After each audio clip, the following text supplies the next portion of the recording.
Now, before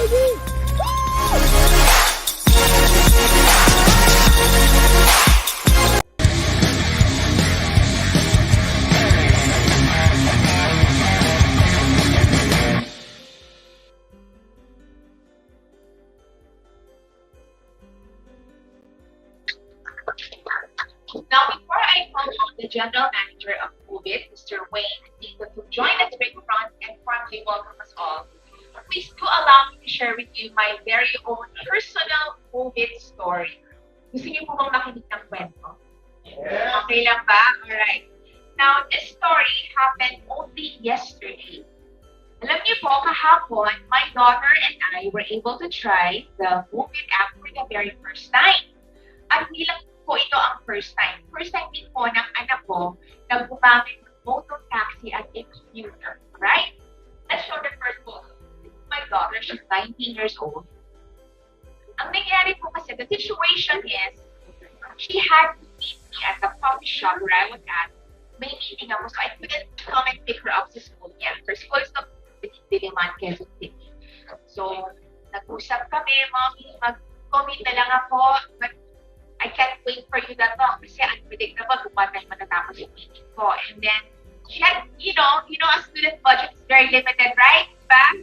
Kailangan magtipid. So, she's on a limited budget. Kailangan libre ng kanyang allowance. So, sabi niya, Mommy, papayagan mo na ba ako mag-motor? Okay, a lot of her friends are doing it already. Pero ako, since girl, and all the adult na girl, I'm kind of protective. Sino po bang parent dito? Can you relate? Diba? Parang basta-basta mapapakawalan ng taxi. Oh, she's a commuter.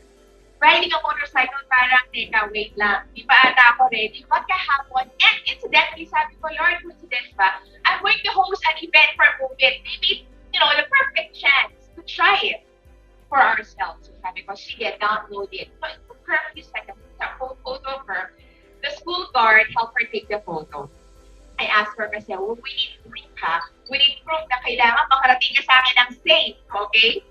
Took her about a few seconds to download it from the App Store. And then she booked the ride going to me in Katipunan. Next photo, please.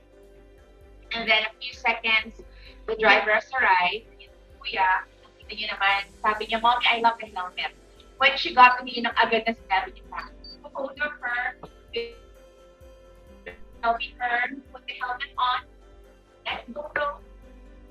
And selfie with the driver. Ayan. Kuya, napakamalumaning daw ni Kuya. Alright, next photo.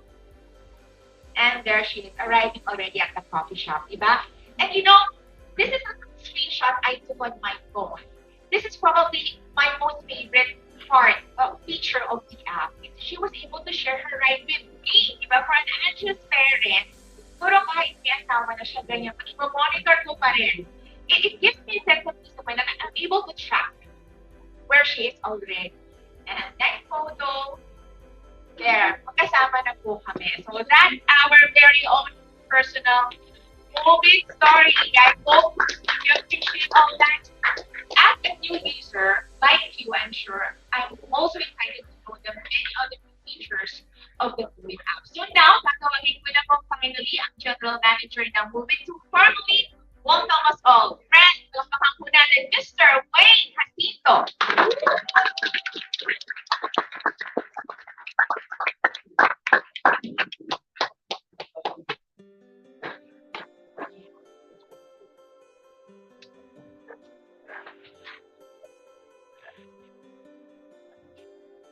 Hello. Una sa lahat, magandang umaga. Magbigay niyo namin first time.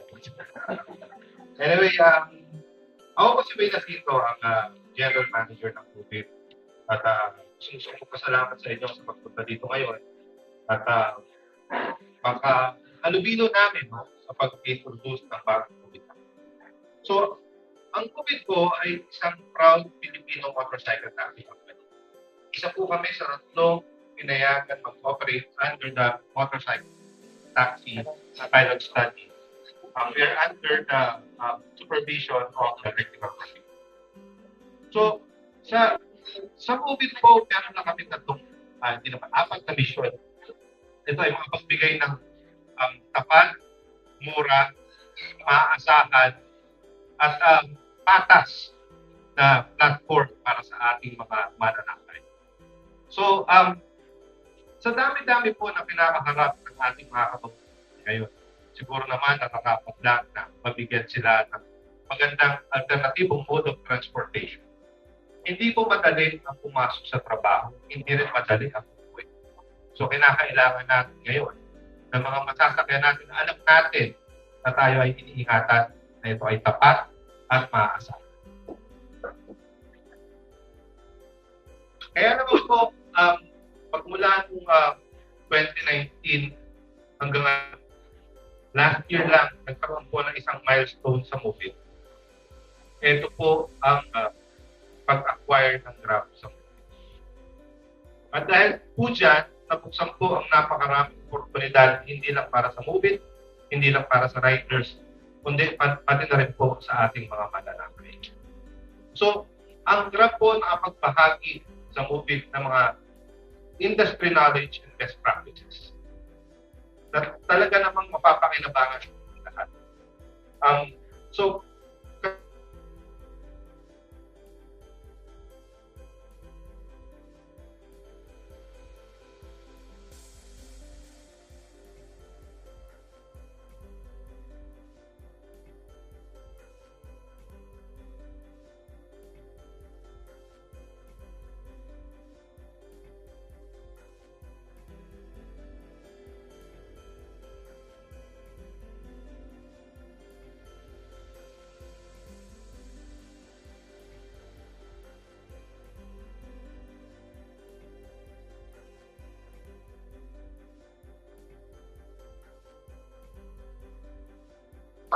at siyempre, ang app po natin ay tapat.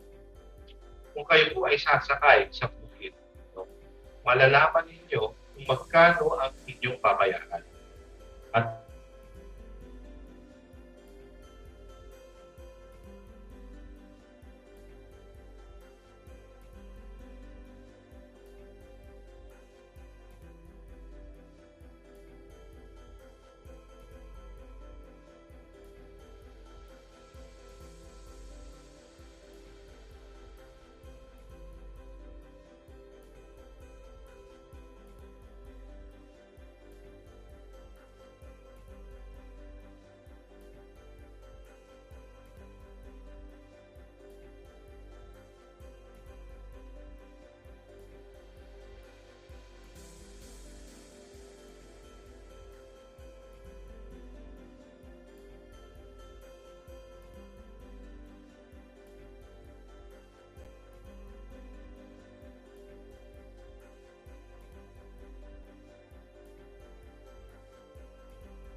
ladies and gentlemen, let me walk you through the upgraded Move It app, right?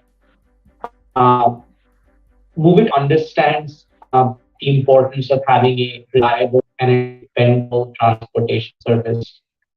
And so, through our strategic partnership with Move It, Grab is able to power the upgraded Move It app to ensure that this homegrown ride-hailing service gets to offer a safe, honest, and reliable service to every Filipino commuter. Countless of hours of tireless effort from our engineers have been dedicated to ensuring that our new app boasts an unprecedented 99.95% uptime, guaranteeing an uninterrupted and seamless experience for every Filipino user.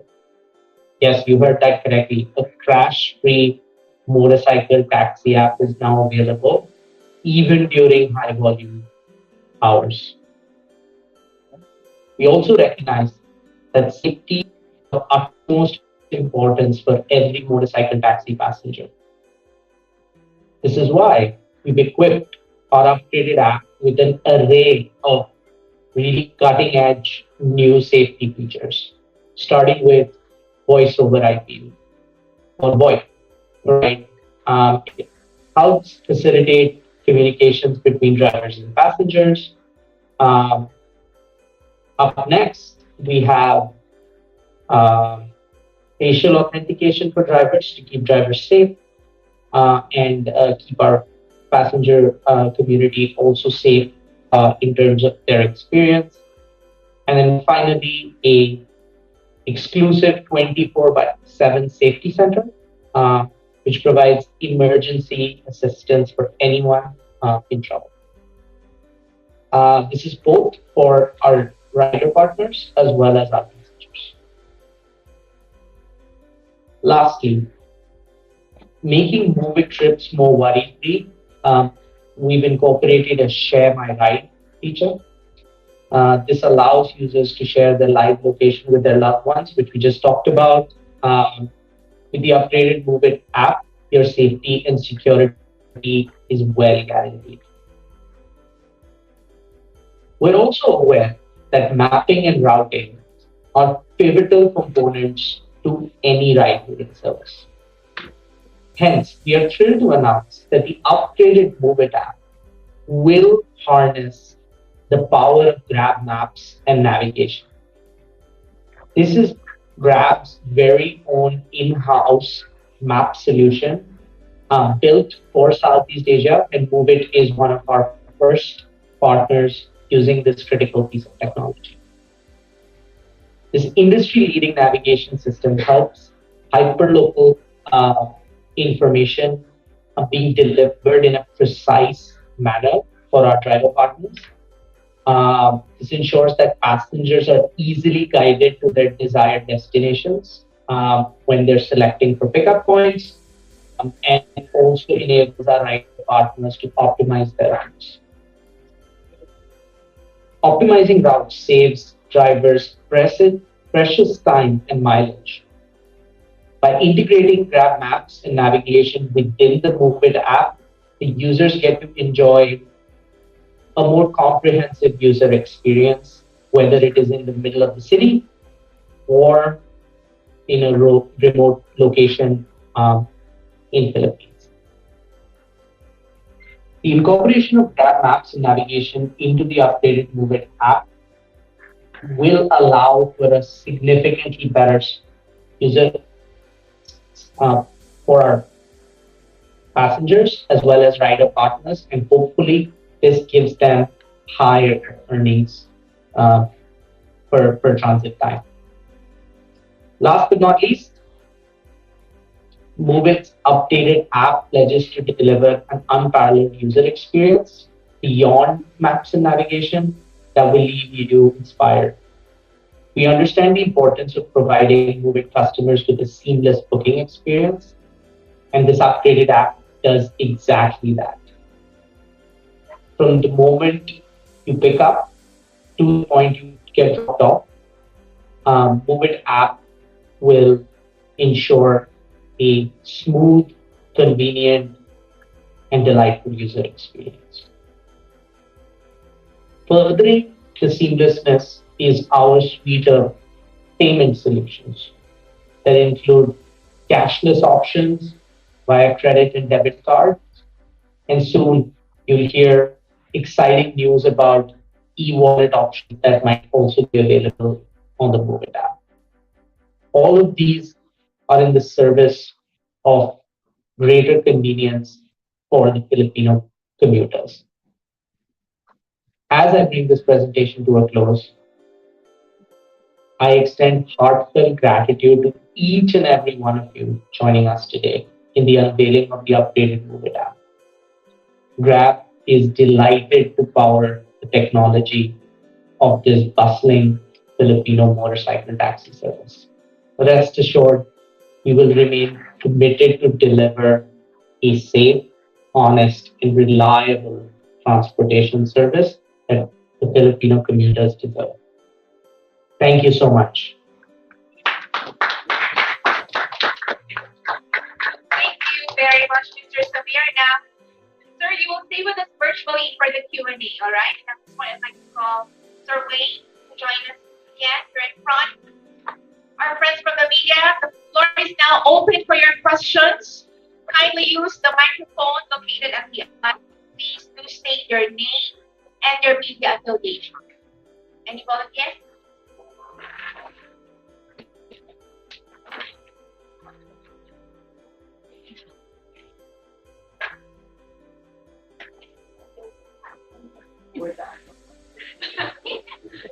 Okay, we'll give you time. Let's adjust microphone stand. Hello, good morning po. I'm Ferdinand Rivero from Daily Tribune.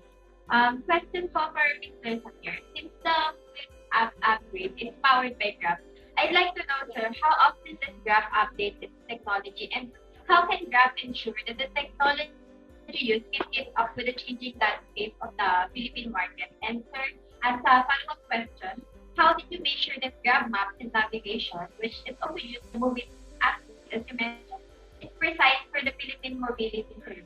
Thank you, sir. Mr. Samir, are you able to get that? All right.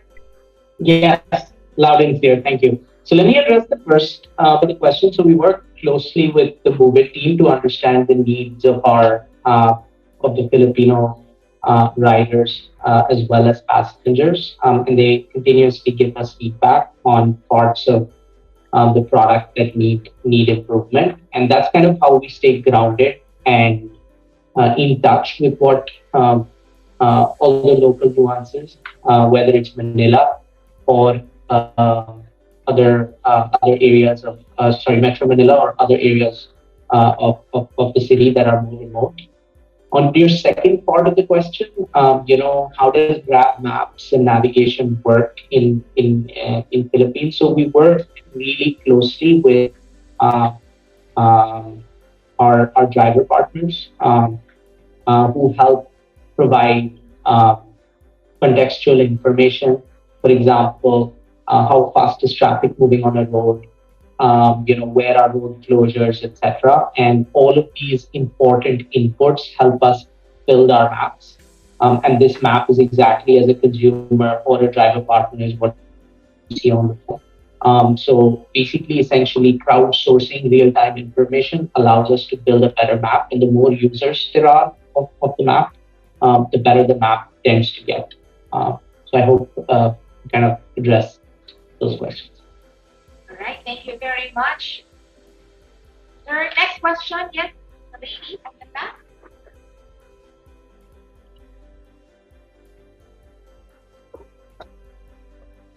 Good morning.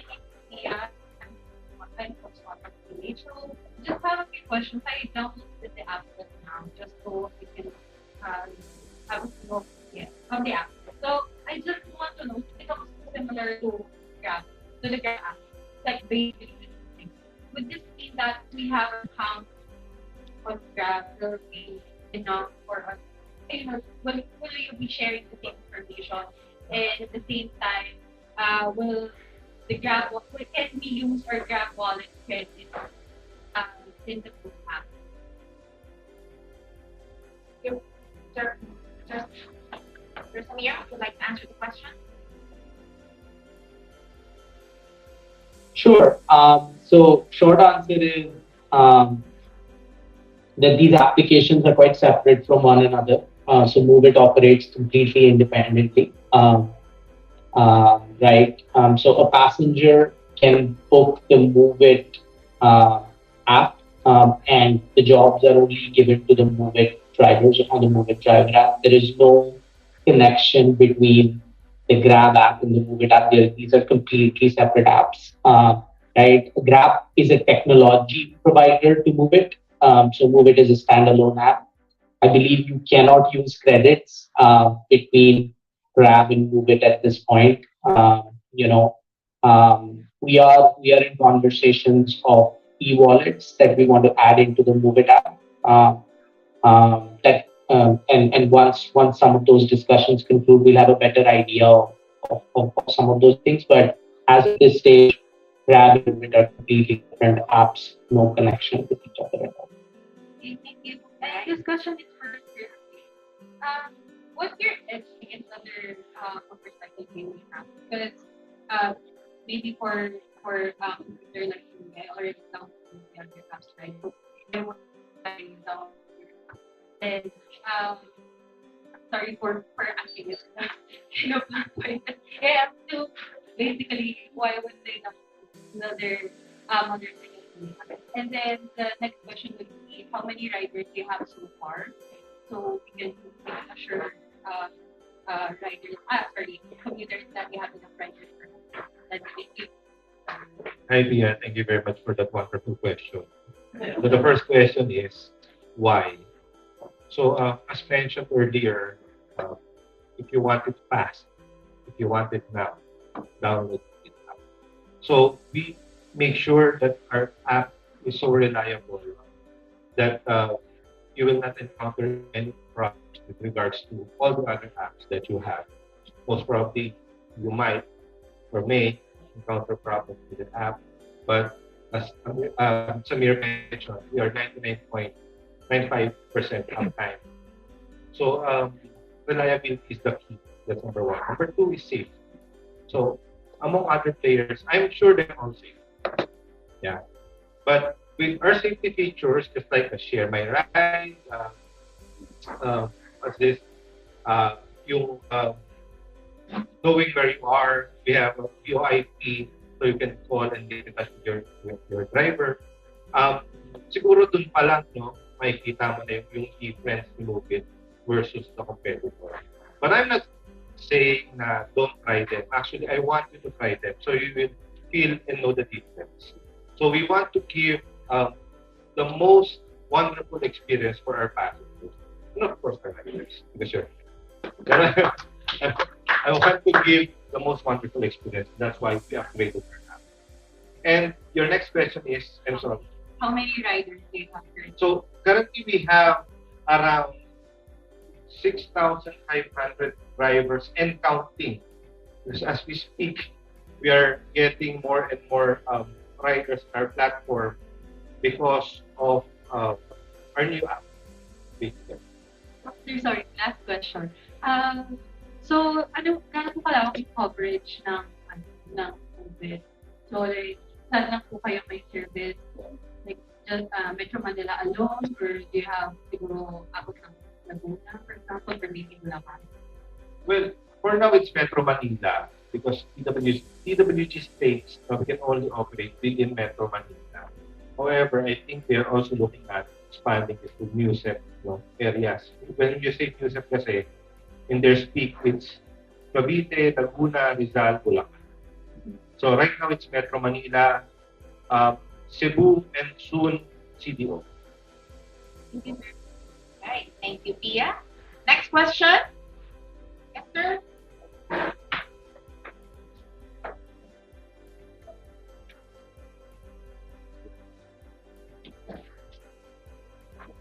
Hi, good morning. Elijah from the Philippines. Congratulations on the launch of your new app. May I ask how much Google would spend for the development of this app, and how did you? What are the challenges in developing it, given that you incorporated these many technologies in the platform? Thank you. As for the spend, I'm not at liberty to acknowledge that. I'm very sorry, but I'll get back to you once I get that, Elijah. And what's the other question? Challenges, yeah. So it's well, yung motorcycle taxi app, it's very very challenging, especially with Move It when we started. That the key to a successful startup is always technology. And it's very difficult, especially in the Philippines, kasi alam naman natin yung mga road conditions natin. We have to cover a lot of variations and varieties when it comes to developing an app. So it took us probably 8 to 9 months to finally finish the upgrade. No?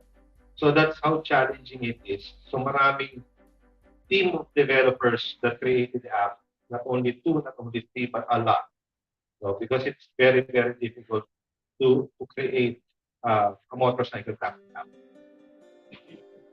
Thank you, Elijah. Yes, sir. Go ahead. Good morning. I'm Dilbert Shao from PH, Philippines started. Um, uh, and in the Grab app, you can choose the type of vehicle you want to hire.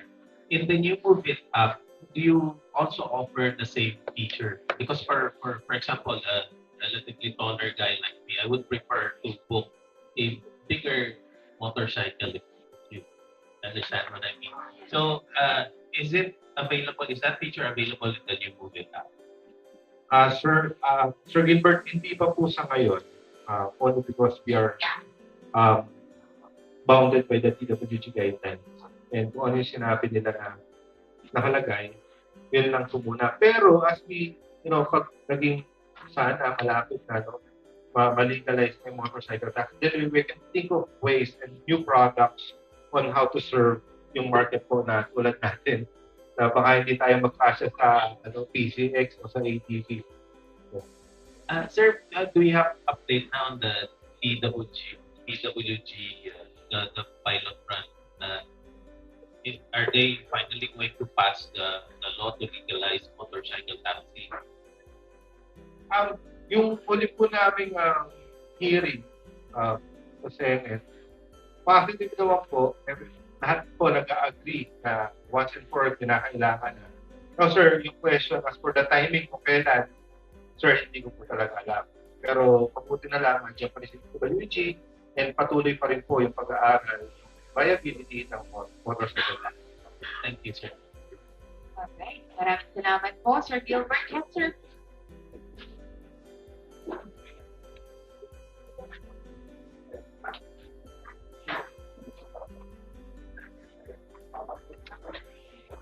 Hi, sir. Good morning. Sir, app reliability is one thing na. So, how do you make sure that passengers are safe when they use Uber? Sir, yung unang statement, sir, ko narinig, sir. App reliability, you mentioned earlier that your app is reliable. App reliability is one thing. So, how do you make sure that passengers are safe when they use Uber? So sir, in terms of safety, marami po kasi talagang component ng safety, no? Safety na sigurado pong makakarating mo sa pupuntahan mo. So it involves yung skill ng rider, pagsunod sa tinakdang speed ng TWG at yung kondisyon ng panahon. So lahat po yan, pagdating po sa movie to, we make sure na meron kaming masugid na pag-train sa aming mga riders bago po namin naisabak sa daan. And hindi lang po siguro one time ang training sa movie. Ito po yung continuous learning para sa amin. Hindi lang naman para sa paano magmotorsiklo dahil marami pong nagsasabi na marunong ako magmotor. Pero yung katotohanan, may kakulangan. Kaya doon po namin tinitignan at doon namin binibase yung curriculum na pwede namin ituro sa kanila. So in terms naman po dun sa safety paggamit ng app, may mga safety features po tayo, no, kung saan nakikita natin yung bilis o bagal ng takbo ng ating rider, no, yung mga biglaang pagpreno, nakikita po natin yan. Pagsakay po ng pasahero natin, no, sinisigurado po natin na pwede niyang i-share yung trip niya kung saan siya pupunta para masigurado na nakakaligtas na makakauwi siya sa kanyang pupuntahan. So yun po pagdating sa app. Sir, follow up. Sir, how can you train these riders, sir? Tsaka, if ever, do they have to maintain a certain grade for them to, to continue? And if ever ba, if hindi sila makapasa doon, meron pa sila kailangan pa tapusin ulit sa curriculum for what? Okay, sir. Thank you very much. So, ang pinakamaganda po talaga sa app natin, meron siyang feedback mechanism wherein pwede mo i-rate yung rider mo, ano yung stars, pwede ka rin mag-comment, ano yung, kung bakit mo siya nirate ng gano'n. As for the continuing part ng training po, we, especially starting now, what we intend to do in the coming months and probably years, no, is magkaroon ng Movie Academy. So ito pong Movie Academy na to ay pag-ugnayan, hindi lang naman sa riders, kundi pati sa mga government agencies like HPG, MMDA, TESDA, upang makapagbigay ng kaalaman sa ating mga riders para mapalawak din yung kanilang knowledge pagdating sa safe driving. Thank you. Salamat. Fourth user, next question from Ed. Hello, good morning. Something from the Manila Times. To anyone, for clarification, if you have any figures, how many current users does Movit have to How many users? How many users? Siguro sir, ballpark, okay lang. Yes. Ballpark na lang. So we have hundreds of thousands of users. Nasa hundreds of thousands. I see. And then for 2023, how many users are you planning to target for this year? For this year's 1 million. Okay. And then for riders clarification, po 6,500. 6,500 the last time that we reported to the TWG. But as we speak, most probably more. And then for 2023, how many riders do you plan to get into? So the cap is 15,000. So hanggang 15,000 lang kami. Kahit ano gawin natin, hindi siya pwede mag-over ng 15,000. I see.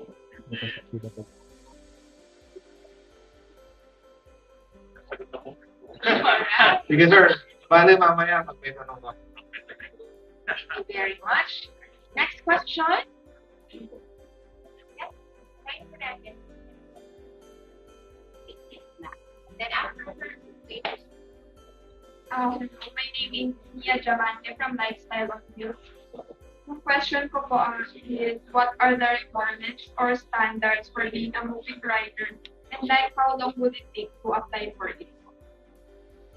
So mabilis na po mag-apply sa movement mo. If you want to apply as a moving rider, kinakailangan lang professional driver's license, yung ORCR ng motorsiklo mo. Kinakailangan natin ng police and NBI clearance para sigurado po na okay ang track record mo.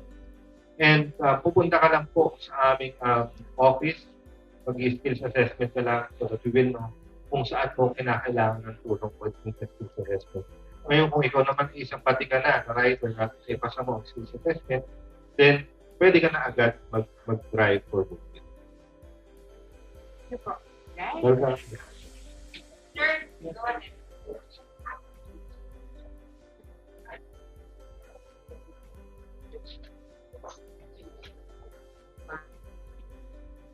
Hi sir, this is Vincent Villa from Philstar and Second Opinion. So clarify ko lang about the maps. Does this mean that Movit will not be using Google Maps and Waze for navigation? Since you were mentioning that Movit is using maps from Grab. And my second question is, please answer that.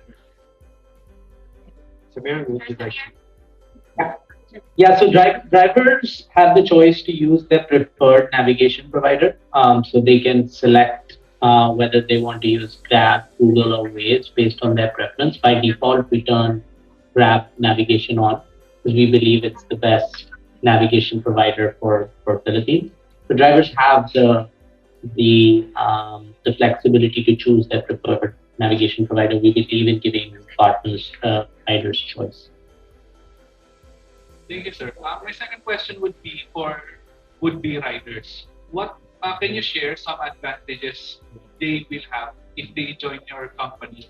Or this is for new riders and for those who are riding for other apps. What advantages will Movit provide for them? Thank you. Okay, sir. Thank you, Vincent, for that question also. In terms of advantages, syempre marami pong advantage in join Movit. I've been working with riders for 8 years now. And I know, alam ko po ano nararamdaman at ano kinakailangan ng mga riders natin. Una po dyan, syempre, tinitingnan po natin, hindi lang yung yung income nila on a daily basis. Kasi lahat naman po pwedeng kumita kung magkano gusto kitain sa isang araw. Kami po sa Movit, we plan ahead. When we plan regarding our drivers, our riders, we put their family then, no, in the center of everything. Kasi importante po sa amin, yung rider namin, pag umalis ng bahay, pag bumalik, makakabalik na nakatayo. So, lagi po, kanina sinabi ko sa training, bukod po dyan, we make sure na meron po sila mga karapatang insurance na makukuha.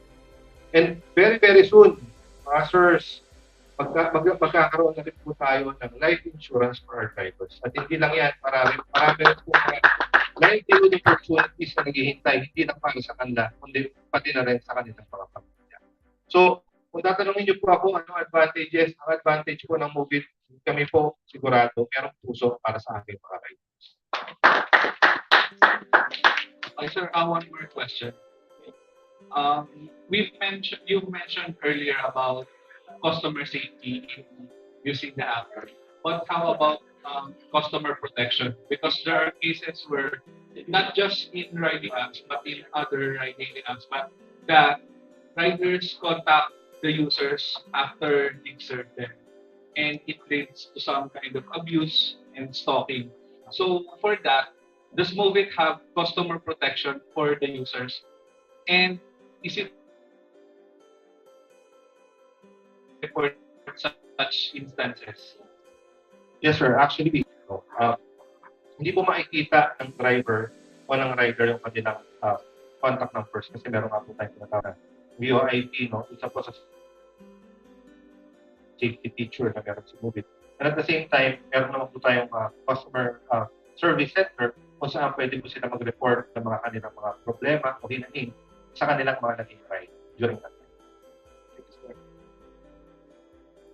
Thank you, Vincent. Thank you, Vincent. Yes, sir. Mr. Wade, I would just like to ask, do you have a figure now? How many are there customers do you have for the three companies now? Sumasakay, lalo na during rush hours.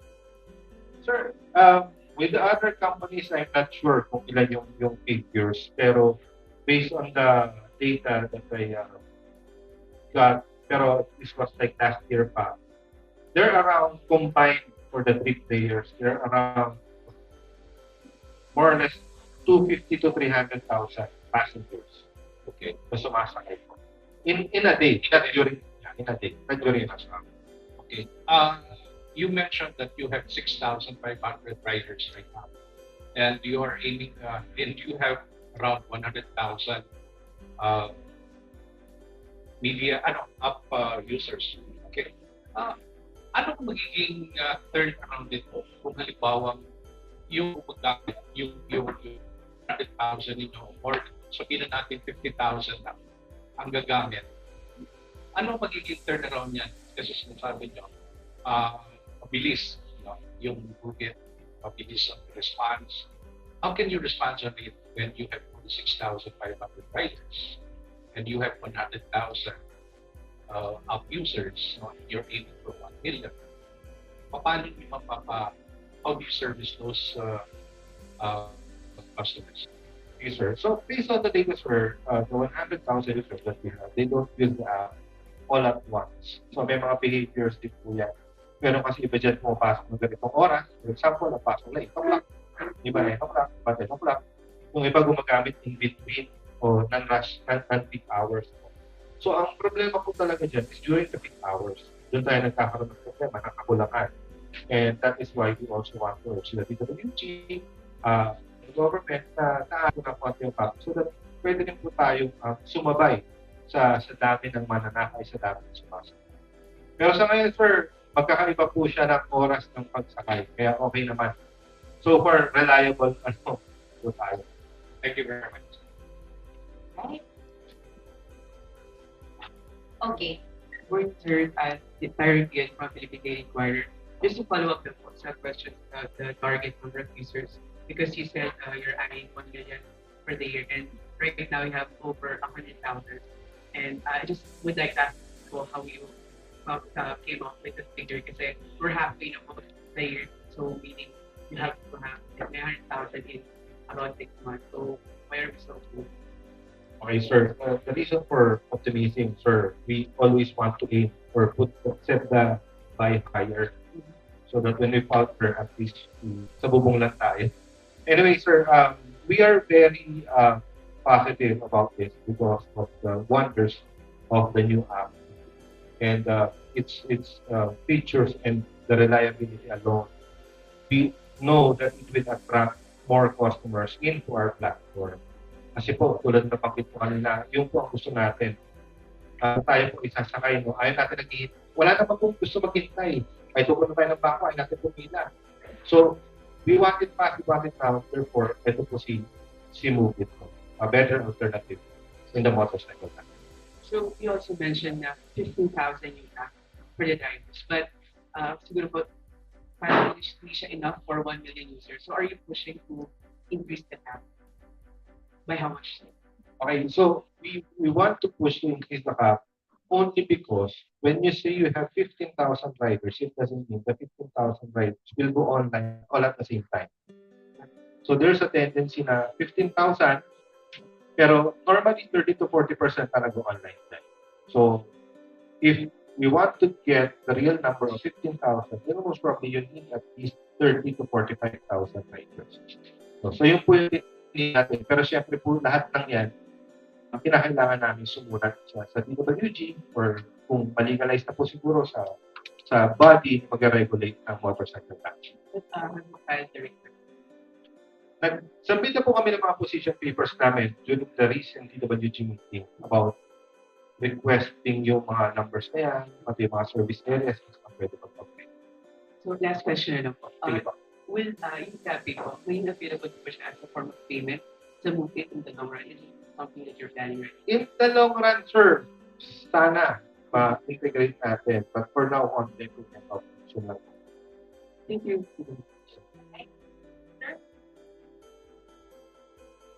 I have two questions.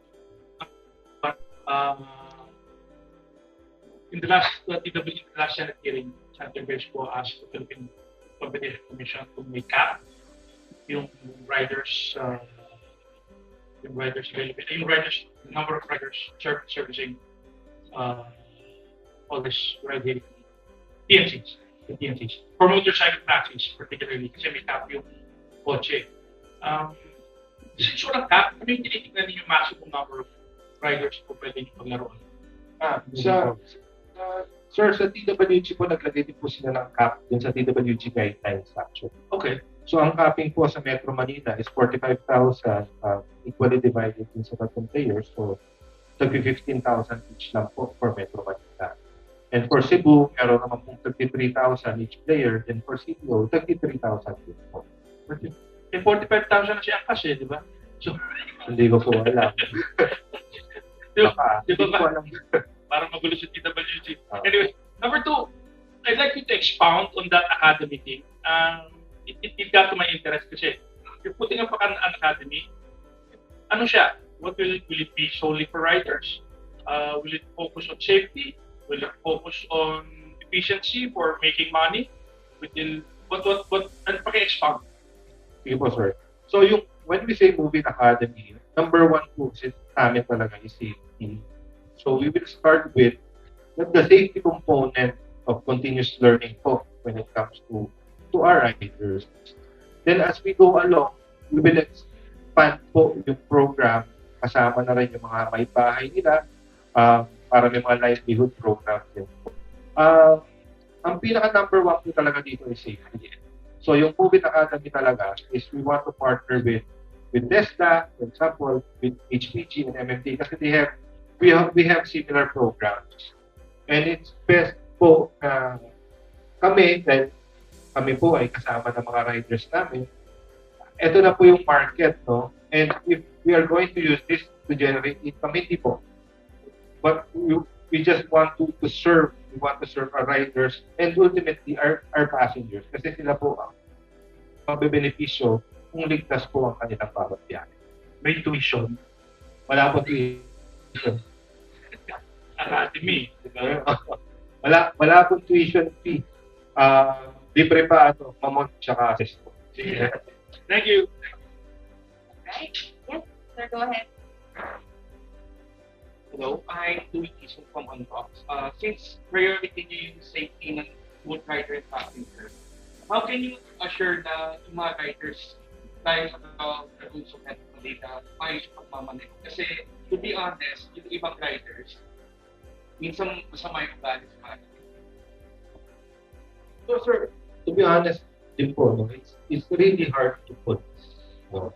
Unless i-report po sa amin, wala po talaga magagawa. So, if ever na meron po kayong makita ng mga ganyang klase ng rider, if you can report it to Movit, ang sa ganun po, mapakausap natin, mapatawag natin, at malapatan ng nararapat na solusyon kung ano yung problema. So, hirap po talaga. Ang dami nagkakaya nga, hindi lang naman po siguro sa motorcycle taxi industry, pati ibang riders, kaya nga po, they term the word kamote. Ayun. Yes, sir. Okay, Pia first and then Yeah, hello, sir. I have a follow-up question. With regards to Habal, I think you've heard na marami naghahabal. So, I think we do understand why they have to resort to such measures.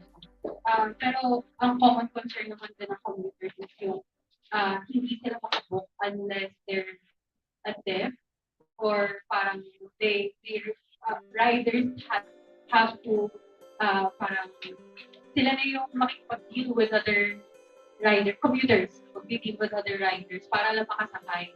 So minsan, parang they're just there around the area, pero we can't book anyone because they're asking for higher fare.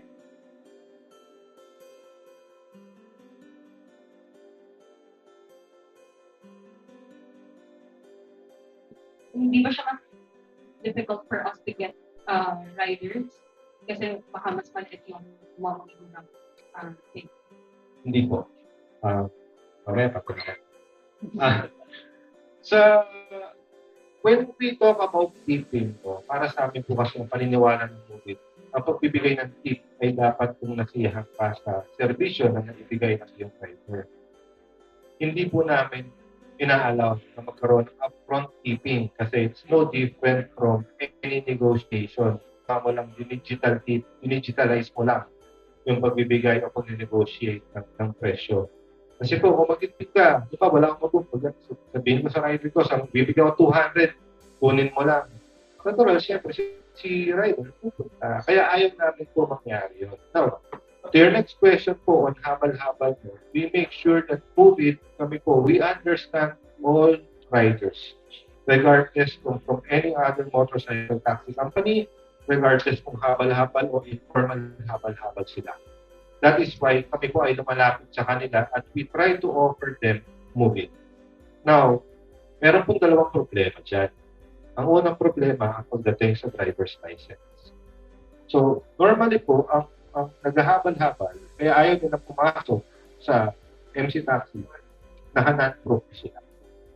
At tulad po natin lahat, ayaw natin pupunta ng ahensya ng gobyerno para magpa-pro license. Hindi natin alam kung tinatamad ng po ba o kulang po ang pera. Pangalawa, modelo po ng motorsiklo. Yung iba po kasi ginagamit nila, hindi pasok sa PWG o masyado na pong luma para ipang-motorcycle na. Yung po dalawang problema niya, sinusubukan ni address ni Movit. Kasi naniniwala nga po kami na kailangan din natin sinantulungan. Ginawa natin ang motorcycle taxi hindi para nakawin ang kabuhayan nila, kundi pagbutihin pa lang ang kabuhayan nila at mahatak po sila dito para maging professionalized po na rider. Now, to your next question po is yung yun na ba yun? Ayun, sa hapon. So, kami po sa Movit, hindi po. Yung earnings po, paano namin na-protektahan? We make sure with the new app, no, hindi po sila mawawala ng sakay. Kasi po yan po ang number one na iniisip ng rider. Pag inatid kita doon, paano na ako pabalik? So ngayon, ang gagawin ko, kung 100 ang pamasahe papunta doon, singilin kita 200 para makover ko na rin yung pabalik. Sa Movit po, hindi mo pa sa drop off ang pasahero mo may pumapasok na booking. Kasi po meron kami tinatawag na back-to-back jobs. Yun po ang pinagandahan ng moving app pagdating naman po sa mga riders. Yes, sir. This is a question on IG. Being a new player in the industry, I'm just wondering if you are introducing any innovation on especially on the handling of the helmet. Kasi pag marami na gumagamit ng helmet, after mga 2 or 3, basang-basa yun. Diba? Some are using plastics, and some are using balaklava. Right? So, yun ang are you introducing any innovations on how to handle those helmets? Yes, sir. Actually, aside from sa paglagay ng mga hairnets or like you just mentioned, yun. Yes. So, sir, meron kami actually kinakausap ng mga suppliers ngayon to get yung specific po for helmet na spray disinfectant. No? Tumiting po kami ngayon ng mga suppliers ng sunod. We can provide the flavors. After every passenger, we make sure na disinfected sila. And not only that siguro, pangtanggal na rin nung amoy. Baka po kasi yung ginamit na shampoo ng isa Pantene, ayaw niya ng amoy Pantene. At least napapatay din yung odor ng spray na. Right.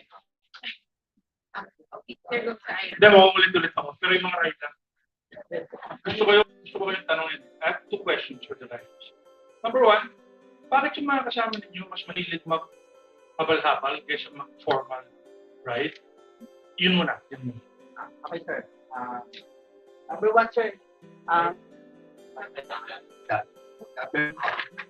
Yung movie po kasi para sa alam nila. Kami po ay may habal na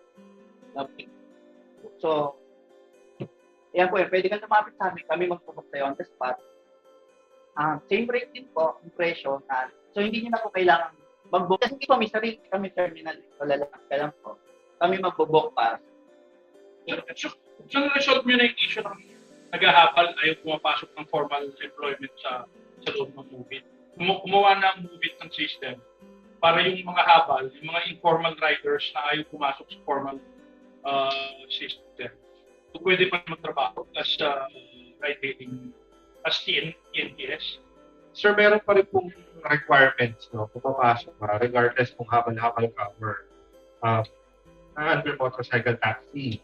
Ang difference lang po ba, based sa nabanggit niya, no? Ang number 1 po ay mahirap balikin bukod dun sa sinabi ko na non-pro license at saka modelo ng motor, yung behavior po ng paghahabal-habal. So, kadalasan po kasi yung pinakamahirap natin balikin. Kaya naman po kami sa movie, naging flexible po kami when it comes to yung mga ganong klase pagkakataon. Pero kung kadalasan, hindi ka rin makapasok sa movie kung wala nga pa rin mga requirements na hinihingi namin. Non-negotiable po, lalo na yung professional driver's license. Balik ako sa mga riders. So bakit yung mga kasama ninyo mas gusto pa rin mag-habal? Yung dahilan, formal driver's license, hindi pasok ng motorsiklo, basically yun. Maternaan po ko talaga. So, yung talaga. Wala kasi nila yung professional yung makakarera eh. Medyo mahirap po kasi makapag-apply ng professional service. So, meron din kami kasi parang program po, non-pro to pro. Tinutulungan namin sila mas makapasok na sa. Okay. Second question. Ang biggest issue kasi, the 2 biggest issues of motorcycle traffic, like, mahilig ako sumakay niyan eh, kahit may kotse, may driver ako eh. Mas nakakatuwa umangkas. Anyway, McPillion ride. Yeah, that's the proper term. Yes. McPillion ride. Okay. Dalawang concern ang palagi kong nakukuha sa mga kapwa ko nag-McPillion ride. Pagka nagmo-motorcycle taxi. Number 1 is safety. To be honest, mas marami sa mga nagmumotor ang ninenervyos yung nakaangkas. Kasi nakaangkas nga siya eh, di ba? Wala sa control dun sa motor dito. So, inherently, ninenervyos na siya. dahil wala siyang control sa motorsiklo. And then, yung maneuvers nung marami doon sa nasasakyan ko, medyo tagilit eh. Di ba? Hindi yan eh. So, that's one. So, that's the first issue. Di ba? Yung feeling of safety. It's not even the safety issue per se. It's the feeling, the impression, and the feeling of being safe while back riding. And the second is, pinakita na yata kanina, grooming. Ang hirap po sumakay sa pangkas pag pinakamotorsiklo, amoy pawis na, tsaka amoy araw na. Di ba? Tapos bagong ligo ka, tapos papasok ko sa opisina. Di ba? I mean, really, honestly, nobody talks about this, but these are two main issues that are, mas pinag-usapan niya, nakapilang, saan ka mo, mapagtot yung masaktan ko. Honestly, di ba? I mean, hindi natin pinag-uusapan dito, pero yung consumer, pinag-uusapan niyo. So how are the riders addressing these two basic issues? I tried. Sa tao na, kung may dilungkot mo.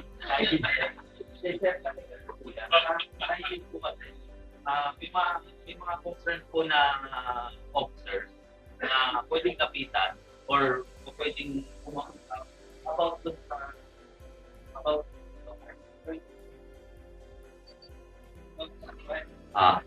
about po dun sa mga hygiene, mga rider. May mga officer po na nakatalaga, halimbawa sa mga lugar, na sila mismo sumisita sa rider.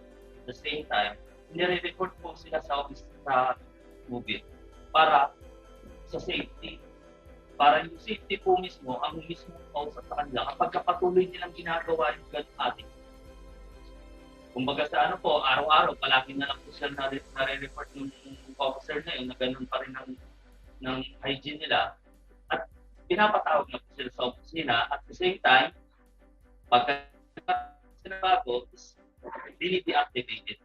Ilang strike binibigay ko siya. Usually, sir, 1 or 2 lang, hindi na pinapaabot ng sir, nade-deact na.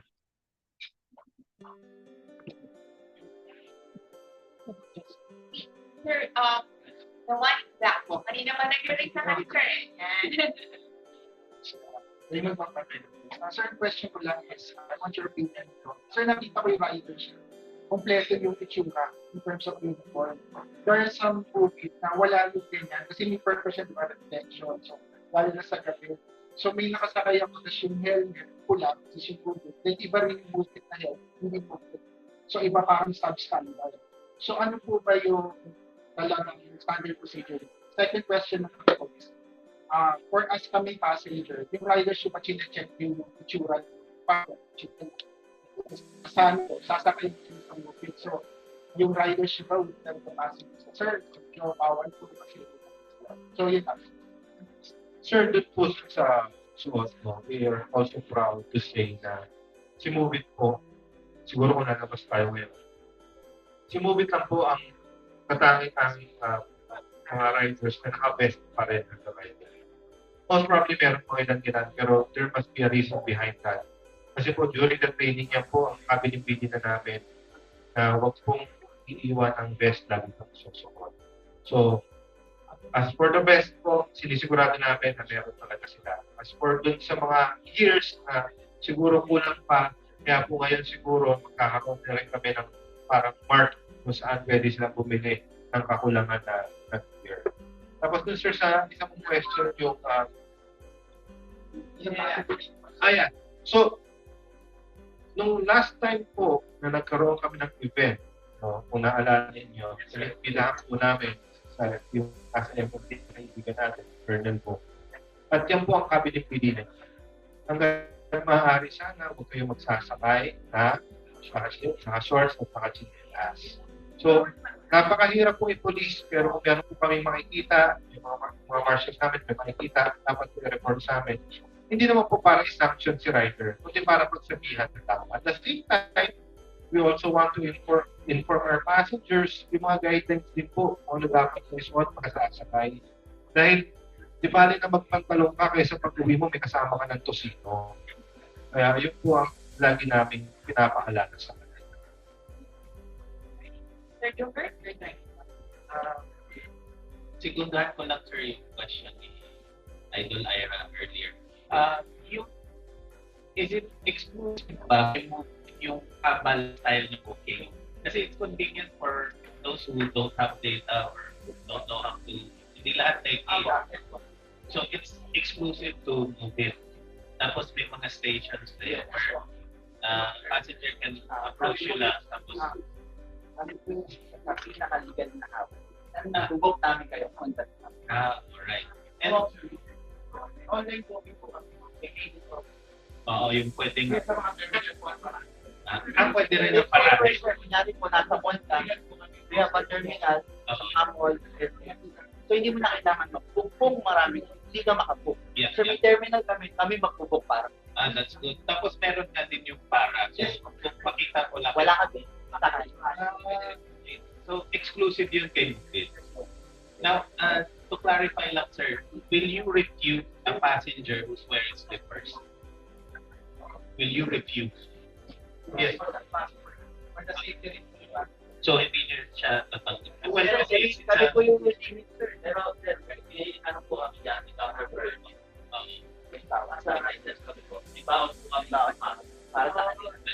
Para po natin po yung na dinisimpect po namin sa mga buo, sa mga then, same time, po kami po. Pero po, ano, if ever naman masyadong difficult po yung PCS, susot niya po yung para before na natin po, susot niya para po hindi na po siya magkaroon. Thank you. Kasi po sila rin yung kaya tapos yun. Well, ang tanong kasi, yung wearing slippers kasi is not allowed by LTO regulations. Pero as far as I know, yung wearing shorts, pwede naman. Pero of course, it's not best practice. So, hinuhuli rin pa kayo kung naka-short yun. Talaga. So, as a policy, you refuse passengers wearing shorts and slippers. Or pinapahiram mo rin ng pantalon. No, once na nakahirap na po namin siya ng sapatos, kahit naka-short siya, okay na, alaw na. Thank you. What a very productive PNA is going on. Sir, yes sir, sorry kung mababasa yung pangalan. Ako si Melvin from Express. Tanong ko lang sir kung okay na kayo sa issue nyo with the PCC. Wala nang problema na. Never po kami nagkaroon ng issue sa PC. Okay. At move it po. So, yung acquisition time na Grab is fully it's a done deal. Wala naman po naging problema. Okay. Second question. Kasi not sure kung si Ampas na si Batay na. Joy is they're offering other services aside from ferrying passengers. If so, I mean, yung ano ba, Ubi ba is also, do you have plans of eventually going to that area? That is, yung providing courier services. Although yung Grab is already doing that. So, dyan lang talaga kayo sa passengers.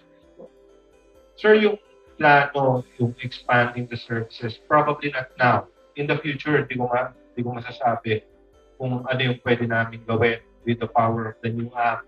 Pero kasi ngayon, sir, ang pinaka-focus talaga namin is motorcycle taxi.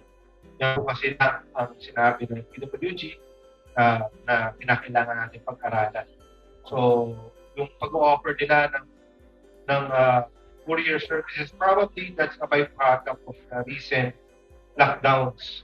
Okay? Pero ang talaga pong gustong gawin ng PWG is motorcycle taxi ka, you focus on motorcycle taxi. So far, wala pa. Wala po kami. Okay. Thank you. Thank you, sir.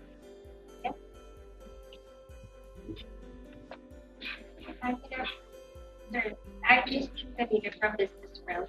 I would just like to ask, because you mentioned earlier that you are looking at giving support to your riders in terms of in supporting your family and in uh, requirements needed for them to be live. How are you planning to do this? Or what are you doing right now in helping Israel? Okay. Number one, ma'am, we we partner with other companies that uh, to bring yung mga expertise nila and services and products para makatulong din po sa ating mga riders. For example, uh, earlier, tinatanong po about hygiene, di po ba? And when we say hygiene, it's about soap, shampoo, and probably deodorant. So one of our plan is to partner with those companies, no, so that we can provide probably cheaper um, deodorant for our drivers, cheaper soap or shampoo. That's only one. Second is, um, we're talking about yung mga riders po natin, and this is true not only for motorcycle taxi but also for all other industry, no? Normally po, ang iniisip niyan is yung daily existence. Ano po yung number one na kailangan nila?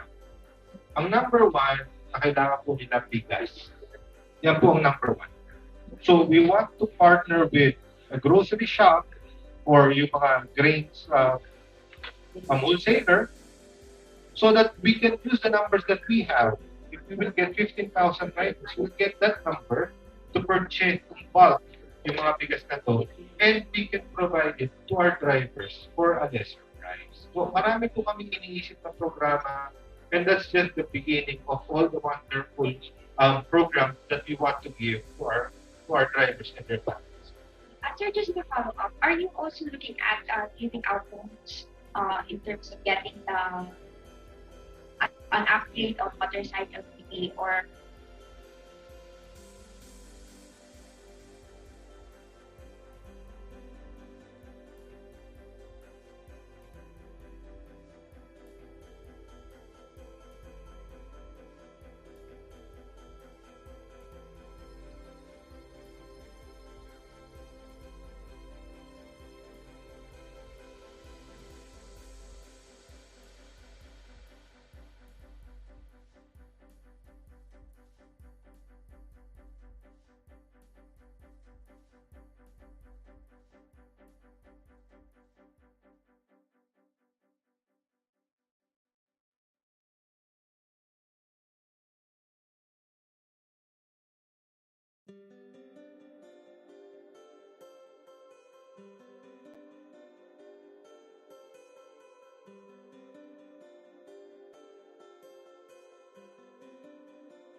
Panahon, sa mga darating panahon, sana po nandiyan pa rin po kayo para supportahan po natin ang movie.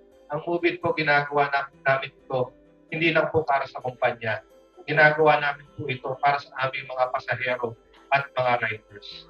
Lahat po ng programa, ito po ginagawa para makatulong sa gobyerno.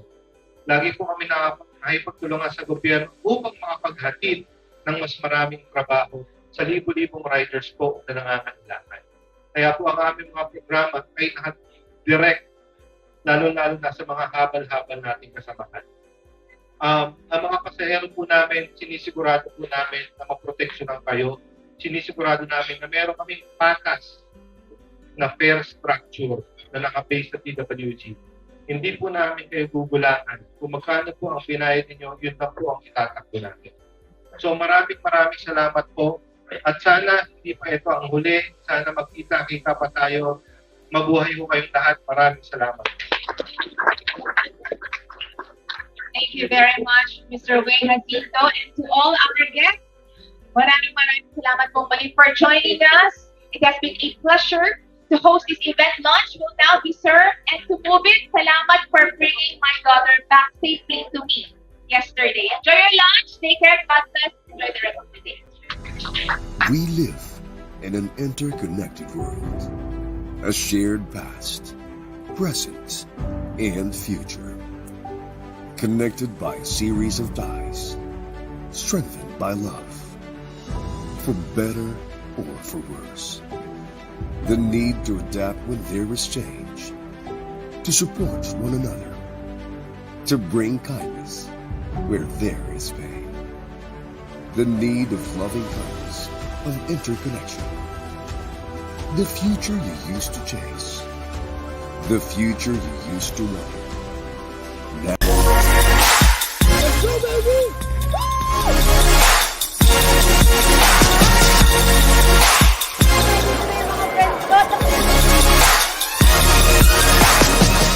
One more. Galing, di ba? Alright guys, medyo nakukuha na natin. Alright then, let's go!